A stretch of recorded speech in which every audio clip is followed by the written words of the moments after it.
ಯತ್ನಾಳ್ ಉಚ್ಚಾಟನೆಗೆ ಸಂಬಂಧಪಟ್ಟಂತೆ ಮಾಜಿ ಸಚಿವ ಮುರುಗೇಶ್ ನಿರಾಣಿ ಅವರು ಕೂಡ ಪ್ರತಿಕ್ರಿಯೆಯನ್ನು ಕೊಟ್ಟಿದ್ದಾರೆ. ಸಾಕಷ್ಟು ಸಲ ತಿದ್ದಿಕೊಳ್ಳೋದಕ್ಕೆ ಅವರಿಗೆ ಅವಕಾಶ ಕೊಟ್ಟರು, ಅವರು ಸುಧಾರಿಸಲೇ ಇಲ್ಲ. ಪಕ್ಷದ ಚೌಕಟ್ಟಿನಲ್ಲಿ ಅವ್ರು ಮಾತಾಡಬೇಕಾಗಿತ್ತು.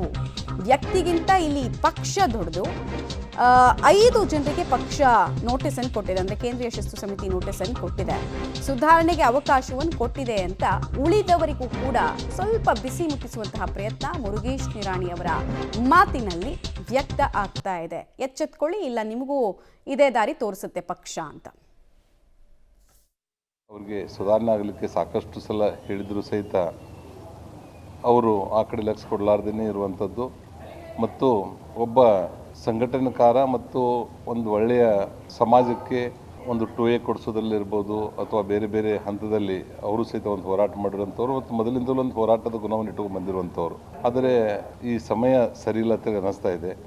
ಕಳೆದ 1 ವರ್ಷಗಳಿಂದ ಸತತವಾಗಿ ಅವರು ಪಕ್ಷದ ವಿರೋಧವಾಗಿ ಒಂದು ವಿದಿಂದ 4 ವಾಲ್ಸ್ ಅವರು ತಮ್ಮ ಸಮಸ್ಯೆಗಳನ್ನು ಸಲಹೆಗಳನ್ನು ಕೊಡೋದು ಬಿಟ್ಟು ಬೇರೆ ಬೇರೆ ವೇದಿಕೆಗಳಲ್ಲಿ ಅವ್ರು ಮಾತಾಡ್ತಾ ಇರುವಂಥದ್ದನ್ನು ಗಮನಿಸಿ ಸಾಕಷ್ಟು ಬಾರಿ ನಮ್ಮ ರಾಷ್ಟ್ರೀಯ ನಾಯಕರು, ರಾಜ್ಯದ ನಾಯಕರು ಅವರಿಗೆ ಒಂದು ತಮ್ಮ ಬಿಹೇವಿಯರ್ದಲ್ಲಿ ಸುಧಾರಣೆ ಮಾಡ್ಕೊಳ್ಳಿಕ್ಕೆ ಹೇಳಿದರೂ ಸಹಿತ ಅದಾಗದೇ ಇರೋದ್ರಿಂದ ಅವರು ಪಕ್ಷದಿಂದ 6 ವರ್ಷಗಳ ಕಾಲ ಉಚ್ಚಾಟನೆಯನ್ನು ಮಾಡಿದ್ದಾರೆ.